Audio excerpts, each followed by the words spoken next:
Roger is giving a speech on dynamic leadership pathway, negotiate the best outcome project. His project title is Leading with Emotional Intelligence. Roger is asking for 5 to 7 minutes, so let me welcome Roger.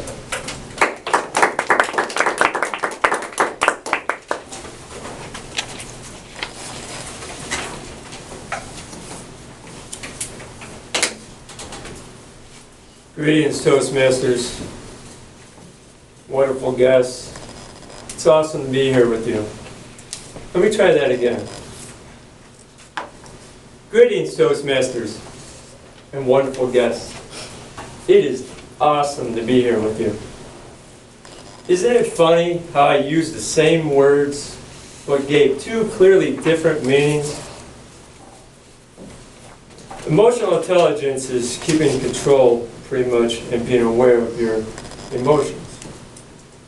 Obviously, when you're speaking, just the words that come out of your mouth isn't it. You can say something totally different because of your body language, which is often controlled by your emotions. So tonight we're going to talk about emotional intelligence. The definition of emotional intelligence is the capacity to be aware of, control, and express one's emotions, and to handle interpersonal relationships judiciously and empathetically. See, I could have gotten some kind of way with my emotions when I messed up that word, judiciously. Can I tell you a story? The story is going to be about a man named Tom. He owns a restaurant. As some know, that the restaurant business is some of the most stressful environments you could go into, and underpaid for that stress. It rarely matches up.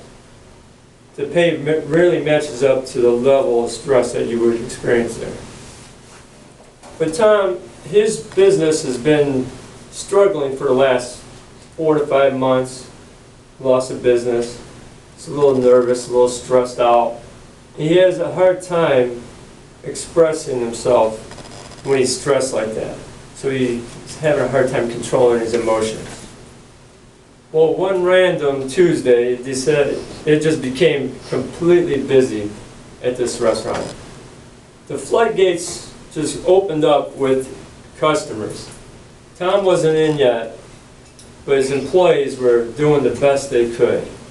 They were short-handed instantly, since they didn't need a lot of employees to run a slow business. Now all of a sudden they're busy. They're stressed out, but they're pulling it together.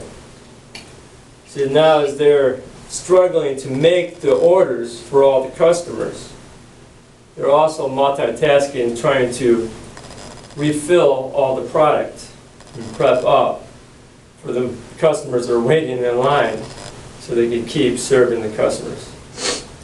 And don't forget, they still have to have good customer service. So they were doing a great job. They were proud of themselves. It starts getting a little slower. Tom comes in.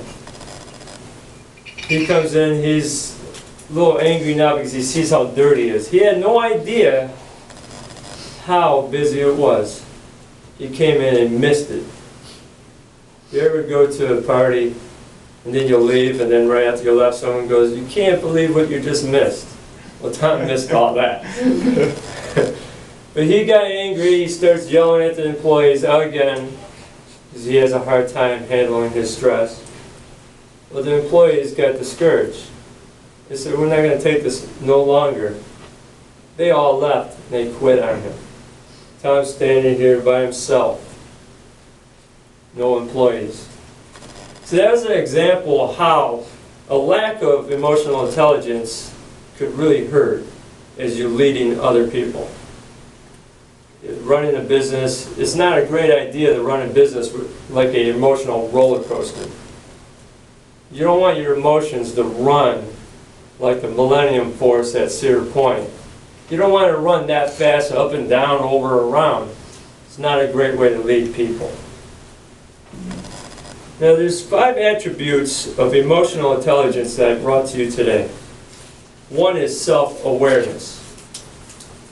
This is basically when you are aware of what makes you tick, what are your triggers, basically how do your emotions work. That's what I'm talking about. That really helps to know that. But self-awareness means nothing if you don't possess number 2, which is self-regulation. So self-regulation, now you could say, hey, I'm about to be triggered off, I'm about to snap at these employees, I don't want to do that, I'm going to pull back. That's the self-regulation, which works out with empathy. You want to have empathy for your employees or those you're leading, because you might have a bad day, but they may have also. Or what if you're having a good day, and they're having a bad day, and they're having a hard time with their emotions? You just start yelling at them? Empathy. And this is where social skills, which would be our number 4 here, works out awesome. If you have good social skills, you will be able to communicate with others. You will be able to figure out where they are, where they want to go. Now you can also move them and motivate them with number 5. That's motivation. See, with you possess all 4 of those, motivation becomes easy. You can motivate your employees or those you lead to take them where they need to go. Not necessarily where they want to go, but where they need to go to help them. One thing that's helped me is an ancient proverb. It's from the Bible. So the ancient Hebrew proverb is Proverbs 15:1. This really helped me with my emotions and dealing with what I've gone through and how to lead others. A gentle answer turns away wrath, but harsh words stirs up anger. And this bears to be true. I've been on both ends of this. I've given a gentle answer when someone come at me with harsh words. But I also had it where they gave me harsh words, I gave it back. That's where emotional intelligence is a necessary thing in leadership. Toastmaster?